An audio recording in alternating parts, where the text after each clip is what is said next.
할렐루야. 어느새 5월 마지막 째 주일을 맞이했습니다. 변박하는 자가 젖는 자와 다투겠느냐, 이런 제목의 말씀으로 하나님의 말씀 함께 나누겠습니다. 한 사람 아담의 타락으로 인해 해 아래 모든 사람들이 하나님의 저울에 미달하게 되었습니다. 불멸하도록 지음을 받은 모든 인생은 그때부터 가시와 엉겅퀴, 우왕과 창수를 피할 수 없게 되었습니다.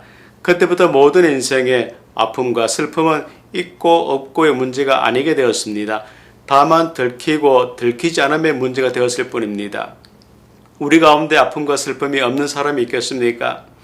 인생의 종국인 죽음을 피할 수 있는 사람이 있겠습니까? 다만 모두가 괜찮은 척하며 아무 일 없다는 듯이 스스로를 위장하며 오늘을 살고 있을 뿐입니다. 우리 모두는 고난을 겪는 것이 아니라 몸서리치는 고난을 살고 있습니다. 인생에 고난이 있는 것이 아니라 고난 자체가 인생이다라고 할 수가 있습니다. 고난은 우리의 삶을 망가뜨리는 날성검이 아니라 바로 고난 자체가 인생이다라고 할 수 있습니다. 우리가 고난으로 몸서리치고 고난 가운데서 통곡하는 일은 필연일 것입니다. 그래서 욥은 이는 내 모태의 문을 닫지 아니하여 내 눈으로 환난을 보게 하였음이로구나, 이렇게 고백하면서 당면한 고난을 한탄하였습니다. 바르게 잘 산다라고 해서, 철저하게 대비한다라고 해서, 말씀에 순종한다라고 해서 피할 수 있는 것이 고난의 결코 아닙니다. 그래서 예수님께서는 누구든지 나를 따르려거든 자기를 부인하고 나를 따를 것이니라, 이렇게 말씀해 주셨던 것입니다. 우리가 걸어야 할 길은 고난의 길입니다. 복된 자가 걸어가야 할 길은 십자가의 길입니다. 하지만 이 사실을 그리도 잘 알고 있으면서도 막상 고난에 직면하면 누구나 쉽게 원불교연이 되어야만 합니다. 즉 원망하고 불평하고 교만한 사람이 되어야만 합니다. 모든 사람의 한계입니다. 우리의 무지이자 우리의 무능일 것입니다. 그릇을 비우면 새롭게 채워질 것을 잘 알면서도 그릇을 비우지 않고서도 새 곳으로 채우고자 합니다. 단 음식을 먹지 않는다면 당뇨병에 걸리지 않음을 잘 알면서도 당뇨병에 걸리고서도 단 음식을 먹을 수는 없는지 고민하며 살고 있습니다. 정직하며 신뢰를 받음을 잘 알면서도 악을 저지르면서도 기어이 존경을 받고자 합니다. 고난 자체가 인생임을 잘 알면서도 고난 없는 삶을 살고자 했습니다. 무지한 모습이지요. 게다가 이유 없는 고난이라도 당하면 사람은 속절없이 무너지곤 합니다. 인생에 한계가 있고 무지하고 무능한 우리는 하나님께서 하시는 모든 일에 시종을 알 길이 없습니다. 이 세상은 하나님께서 원하시는 뜻을 펼쳐가시는 역사의 장입니다. 역사의 무대입니다. 고린도전서 1장 25절입니다. 하나님의 미련한 것이 사람보다 지혜 있고 하나님의 약한 것이 사람보다 강하니라. 한 줌의 흙으로 지음을 받은 우리가, 그것도 죄악으로 물든 우리가 어찌 선하신 하나님의 모든 뜻의 시종을 알 수가 있겠습니까? 지금 인생의 짙은 안개에 갇혀 있습니까? 도무지 한치 앞을 내다볼 수 없는 그런 상황입니까? 결코 성급해하지 마십시오. 안개는 내 힘이 아니라 하나님의 힘에 의해 거쳐지기 때문이지요. 자신의 관점으로는 이유 없는 고난을 당했던 욥이 어떤 사람이었습니까? 다윗을 마음에 합한 사람으로 하나님께서 인정을 하셨듯이 욥은 하나님께서 인정하신 당대의 의인이었습니다. 하나님을 경외하고 악에서 떠난 믿음의 사람이었습니다. 그런데 욥이 고난이 없는 형통한 상황에서 하나님으로부터 인정을 받았겠습니까? 당대 최고의 부를 소유하고 10명의 아들과 딸을 두었던 이유로 그가 하나님을 기쁘시게 해드렸기 때문에 하나님으로부터 인정을 받았겠습니까? 물론 아니지요. 욥기 1장 21절입니다. 내가 모태에서 알몸으로 나와 싸운즉 또한 알몸이 그리로 돌아가올지라. 주시니도 여호와시요 거두시니도 여호와시오니 여호와 이름이 찬송을 받으실지니이다. 욥의 이 고백은 그의 삶이 풍비박산 난 후의 고백이었습니다. 욥은 현재 자신이 직면한 모든 상황마저 하나님의 놀라운 경륜 가운데 주어진 것임을 분명히 믿었던 사람이었습니다. 욥의 고난은 그에게는 분명 특별한 이유도 잘못도 책임질 일도 없는 고난이었습니다. 어쩌면 고난 넘어 그를 향한 재앙이었는지도 모르겠습니다. 때문에 욥의 고통과 신음은 분명 이유가 있는 고난이었습니다. 그와는 전혀 상관이 없는 영적 세상에서 벌어진 결과에 따른 고난이었습니다. 하지만 그 고난으로 10명의 자녀들과 재물을 몽땅 잃어버리고 건강마저 잃어버렸으니 어찌 신음하고 절규하지 않을 수가 있었겠습니까? 과연 인생의 고난을 겪는 것이 아니라 고난을 산다 할 수 있겠습니다. 성도 여러분, 왜 하나님을 믿으며 사십니까? 욥 정도는 아니더라도 충분히 먹고 마시고 입고 눕고 할 수 있는 형편 때문입니까? 욥 정도는 아니더라도 건강한 가족과 웃음꽃 피어나는 단란한 가정이 있기 때문입니까? 욥 정도는 아니더라도 나에게 찾아오는 친구가 있고 내가 찾아갈 만한 친구가 있기 때문입니까? 왜 하나님을 믿으며 사십니까? 풍족하지는 않더라도 큰 아픔과 슬픔이 내게 없기 때문입니까? 그럼 하나님께서 내 모든 상황을 도로 취하신다면 여전히 하나님을 믿으시겠습니까? 욥처럼 아무런 이유도 잘못도 없이 당하는 고난 앞에 계속 하나님을 믿으시겠습니까? 욥처럼 모든 삶을 하나님께서 도로 취하신다면 그래도 하나님을 끝까지 믿으시겠습니까? 물론 이유 없는 고난 앞에서 이유 없음으로 하나님을 향한 믿음을 저버리는 사람들이 참 많이 있습니다. 그런데 과연 이유 없는 고난 때문에 그들이 믿음을 저버렸겠습니까? 그들의 믿음이 처음부터 짝퉁, 절름발이 믿음이었기 때문에 고난 없는 이유로 자신들의 믿음을 저버렸을 뿐입니다. 하지만 욥은 달랐습니다. 이유 없는 고난, 도무지 이해할 수 없는 고난 앞에서도 하나님을 향해 믿음을 저버리지 않았습니다.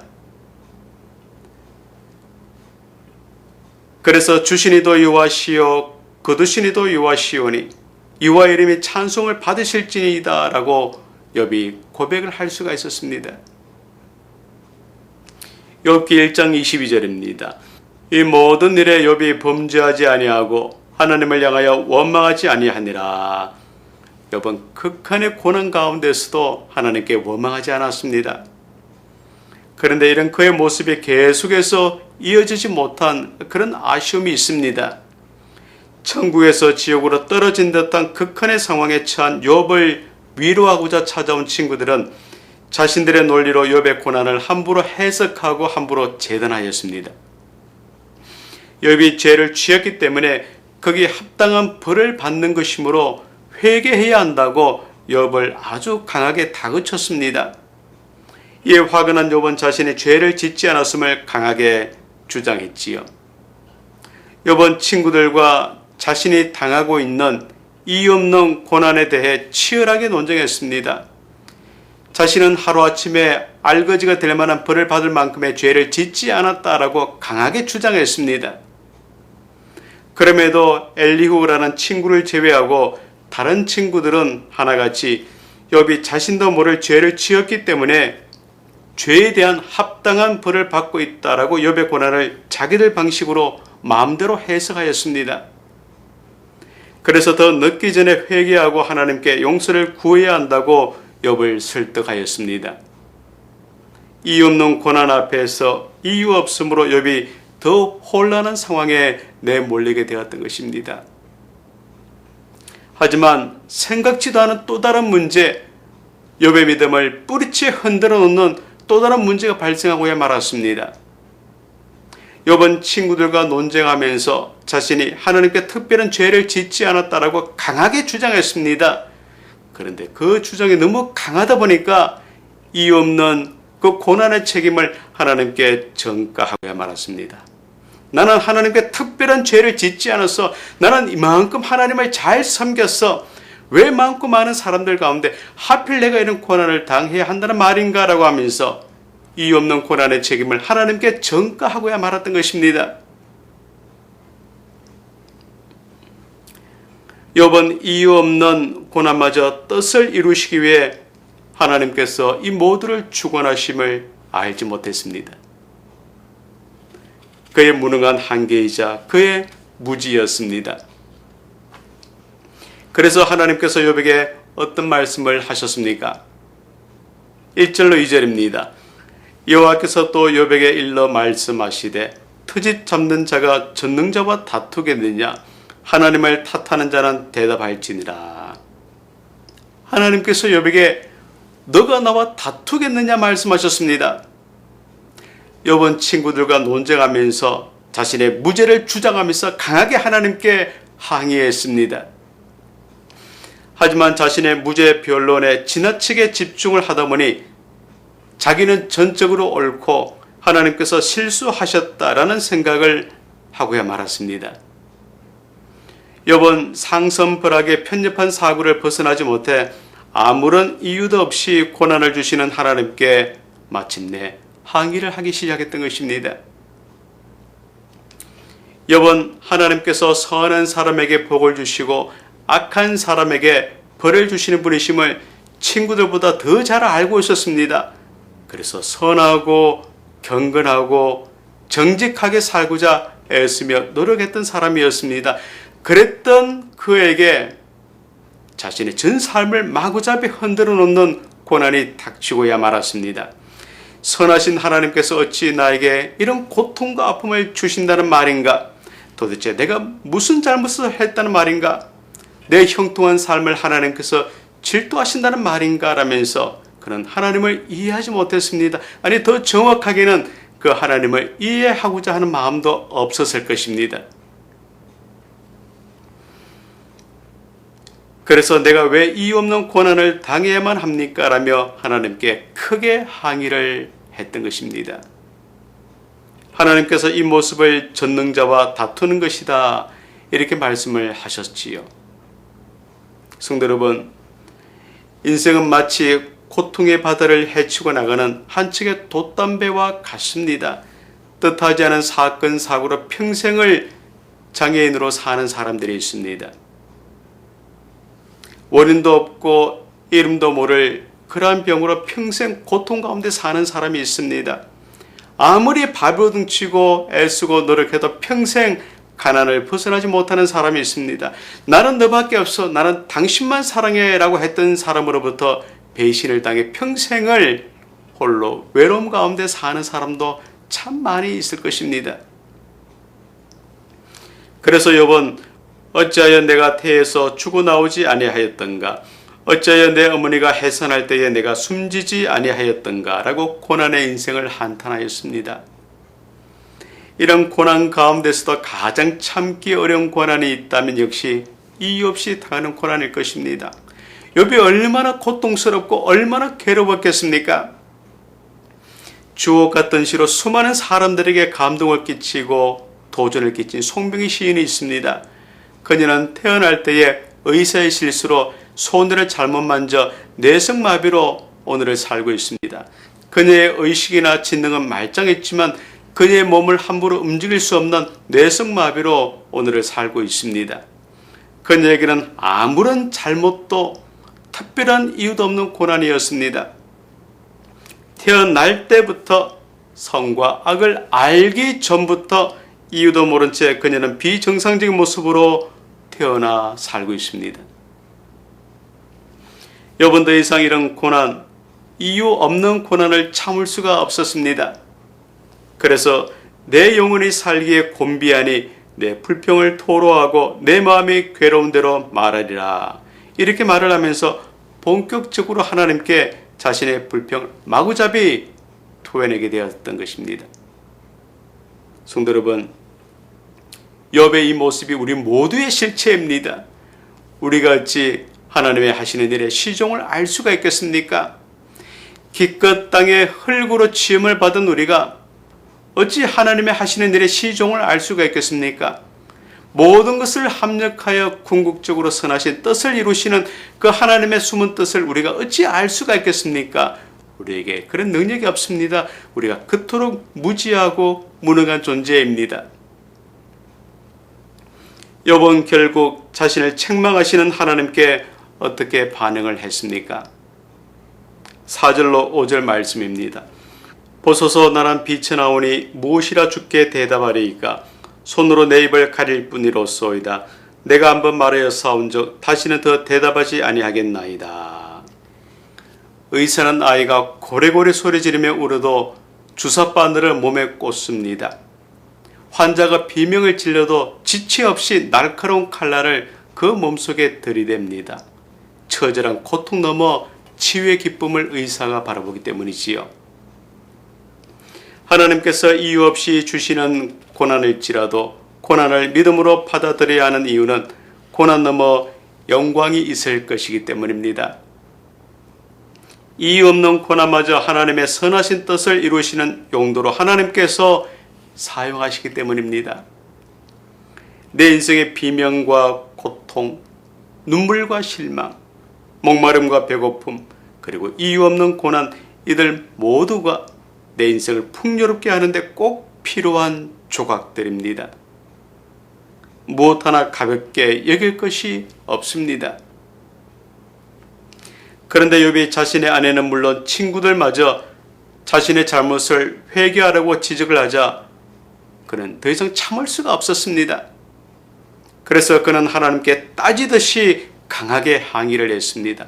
하나님, 이제 나의 허물을 찾으시고 내 죄를 덜추어내십니까? 하나님께서 내가 악한 자가 아님을 잘 아시지 않습니까? 하나님께서 하나님의 손으로 나를 만드셨고 나를 빚으셨는데 이제 나를 죽이시고자 하십니까? 하나님께서 땅의 흙으로 나를 빚으시고 만드셨는데 이제 나를 뒤끝으로 돌아가게 하십니까? 도대체 이유가 무엇입니까? 그 이유를 알고 싶습니다. 욥은 당면한 이유 없는 고난 때문에 속사포처럼 하나님께 불평을 쏟아내게 되었습니다. 무지한 자신의 한계를 몰랐기 때문이었지요. 성도 여러분, 우리 하나님은 말씀으로 이 온 우주 만물을 창조하신 엘로힘이십니다. 우리 하나님은 스스로 계시는 여호와이십니다. 하나님은 전능하신 엘샤다이십니다. 하나님은 가장 높으신 엘로힘이십니다. 우리 하나님은 어디든 계시는 여호와 삼마이십니다. 하나님은 승리케 하시는 여호와 니시이십니다. 이 하나님을 다윗은 다음과 같이 찬양했습니다. 여호와 우리 주여, 주의 이름이 온 땅에 어찌 그리 아름다운지요. 주의 영광을 하늘 위에 두셨나이다. 이런 높은 하나님의 뜻을 우리가 어찌 헤아려 알 수가 있겠습니까? 이유 없이 당하는 고난마저도 하나님께서 다 주관하십니다. 그 고난 넘어 하나님께서 영광을 받으시기 때문입니다. 인간이 아무리 만물의 영장이다라고 해도, 인간이 아무리 높은 그런 지식과 지혜를 가지고 있다라고 해도, 인간이 아무리 고상한 척 해도 인간과 하나님 사이에는 영원히 메꿀 수 없는 간격이 있습니다. 내일은커녕 한 치 앞도 내다볼 수 없는 존재인 우리가 어찌 높으신 하나님의 뜻을 다 헤아려 알 수가 있겠습니까? 욥은 이유 없는 자신의 고난마저 하나님의 관리 아래에 있음을 알지 못했습니다. 그 종국이 하나님께 영광이요 자신에게는 또 다른 은혜가 될 것임을 전혀 알지 못했습니다. 욥은 자신이 피조물로서 얼마나 무지하고 하나님은 얼마나 크신 분이신지 알지 못했습니다. 욥은 자기 인생의 문제만 가지고 씨름했습니다. 하지만 하나님께서는 모든 창조 세계와 모든 사람들의 삶을 다스리시는 큰 섭리 가운데에 욥의 삶을 다스리셨습니다. 모자이크 한 조각만 가지고서는 전체의 그림을 알 길이 없습니다. 하지만 모든 퍼즐들을 다 맞춰 놓게 된다면 전체의 그림이 눈에 보이게 되지요. 흙으로 지음을 받은 부실한 존재인 내가 나를 향한 하나님의 다스리심을 알지 못합니다. 욥처럼 이유 없는 고난을 당하면 왜 하나님께서 내 인생에 이런 고난을 주셨을까라는 의심에 앞서 내게 이유 없는 고난도 하나님의 뜻을 이루시기 위함임을 받아들이는 그런 믿음이 참 중요합니다. 어떻든 하나님의 뜻만이 나로 통해 이루어지게끔 되어 있기 때문입니다. 전능하신 하나님과 다투고자 한 욥에게 하나님께서 어떻게 반응하셨습니까? 6절로 9절입니다. 그때에 여호와께서 폭풍 가운데에서 욥에게 일러 말씀하시되 너는 대장부처럼 허리를 묶고 내가 내게 묻겠으니 내게 대답할지니라. 내가 내 공의를 부인하려느냐? 내 의를 세우려고 나를 악하다 하겠느냐? 내가 하나님처럼 능력이 있느냐? 하나님처럼 천둥 소리를 내겠느냐? 하나님께서는 욥이 이유 없는 고난 때문에 항의 질문을 했던 것처럼 70여 가지 각종 질문들을 속사포처럼 욥에게 퍼부으셨습니다. 즉 가만히 있어 내가 하나님 됨을 너는 알지어다, 이런 말씀이었습니다. 즉 하나님께서 하시는 모든 일에 뜻이 있음을 욥을 통해 알게 하시기 위함이었던 것입니다.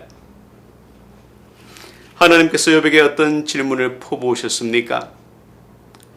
너가 깊은 물속을 걸어보았느냐? 땅의 넓이를 측량해 보았느냐? 너가 알거든 말해보거라. 너가 우박창구를 보았느냐? 너가 사람 없는 땅과 사람 없는 광야에 누가 비를 내리는지 아느냐? 너는 북두성을 다른 별들에게로 인도할 수 있느냐? 가슴 속의 지혜는 누가 주었느냐? 까마귀 새끼가 하나님을 향하여 부르짖으며 먹을 것이 없어서 허우적거릴 때에 그것을 위하여 먹이를 마련하는 이가 누구냐? 이 모든 것을 알거든 말해보거라. 하나님께서 욥에게 속사포처럼 질문을 퍼부으셨습니다. 무슨 뜻이었겠습니까? 너가 나를 알지 못한다. 내가 하는 일을 알지 못한다. 그런데 어찌 내가 하는 일에 발목을 잡느냐? 이런 하나님의 뜻이었습니다. 성도 여러분, 치움을 받은 욥이 어찌 하나님의 하시는 일의 시종, 그 뜻을 다 헤아려 알 수가 있었겠습니까? 자신에게는 이유 없는 고난마저도 하나님의 큰 섭리 가운데 주어진 것임을 욥이 망각하고야 말았습니다. 그런데 하나님께서는 각종 가시와 엉겅퀴, 우왕과 창수로 얼룩진 우리에게도 동일하게 질문하십니다. 이유 없는 고난 앞에 이유 없음으로 더 당황하고 혼란스러워하는 우리에게도 하나님께서 동일하게 질문하십니다. 너가 나를 아느냐? 내가 하는 일을 다 아느냐? 고난 앞에서도 하나님을 주목해야 할 분명한 이유이지 않겠습니까? 고린도후서 4장 7절입니다. 우리가 이 보배를 질그릇에 가졌으니 이는 능력의 쉼이 큰 것이 하나님께 있고 우리에게 있지 아니함을 알게 하려 함이라. 능력의 큰 것이 욥에게 있지 않았습니다. 능력의 큰 것이 우리에게 있지 않습니다. 그것은 오직 한 분 하나님께 있습니다. 우리가 하나님의 능력에 주목할 때 현재 당면한 고난마저 모두 합력하여 궁극적으로 선하신 뜻을 이루실 것을 믿게 됩니다. 설령 당장 이유 없는 고난일지라도, 끝까지 고난의 이유를 모를지라도 묵묵히 하나님만 바랄 때 하나님께서 영광을 받으시고 우리가 새 은혜로 거듭나게 될 줄 분명히 믿습니다. 말씀을 정리합니다. 우리 모두는 고난을 겪는 것이 아니라 몸부림치는 고난을 살고 있습니다. 인생에 고난이 있는 것이 아니라 고난 자체가 인생일 것입니다. 그런데 우리가 분명히 믿어야 할 사실이 하나 있습니다. 그것은 우리가 몸부림치는 고난을 산다지만 사실은 주님께서 우리를 위해 고난을 살아주신다라는 놀라운 사실입니다. 왜냐하면 우리는 골고다의 길을 묵묵히 걸어가신 주님의 길을 따라 걷는 사람들이기 때문입니다. 그 길의 가시밭 고난의 길은 필연이기 때문입니다. 따라서 우리가 고난을 산다는 말은 고난을 이미 사신 주 안에서 주와 함께 산다, 이런 뜻입니다. 그래서 욥처럼 도무지 이유를 알 수 없는 고난에 직면하면 한 발자국 물러서서 고난보다 더 크시고 모든 상황보다 더 크신 하나님의 뜻을 살펴야 합니다. 우리가 당장은 알지 못할지라도 우리를 향한 하나님의 놀라운 섭리가 있음을 의심 없이 믿어야 합니다. 우리의 관점으로는 당장의 고난이지만 하나님의 관점으로 보면 고난이 축복으로 나아가는 길목이기 때문입니다. 풀리지 않고 계속 엉키기만 하는 문제들을 우리의 관점으로 보면 풀리지 않는 문제로만 남을 것입니다. 하지만 하나님의 관점으로 본다면 오늘의 고난은 내일의 축복으로 나아가는 길목임을 알게 될 줄 믿습니다. 욥이 하나님의 꾸지람 앞에서 결국 이렇게 고백했습니다. 내가 스스로 깨달을 수 없는 일을 말하였고 스스로 알 수 없고 헤아리기 어려운 일을 말하였나이다. 하나님께서는 끝내 욥이 이유 없이 당하는 그 고난의 이유를 말씀해 주지 않으셨습니다. 우리가 어찌 선하신 하나님의 하시는 일의 시종을 알 수가 있겠습니까? 성도 여러분, 하나님께서는 주관하시는 일들의 모든 이유를 우리에게 다 설명하실 이유가 없으신 분이십니다. 우리는 알 수 없는 고난마저도 하나님의 선하신 뜻을 이루기 위함임을 믿고 그저 순종해야 할 뿐입니다. 인생의 모든 배후에 하나님의 섭리가 있음을 믿으심으로 하나님의 뜻을 이루어내시고 예비된 복을 받아 누리시는 우리 모든 성도들이 다 되시기를 우리 주 예수 그리스도 이름으로 간절히 축원드립니다.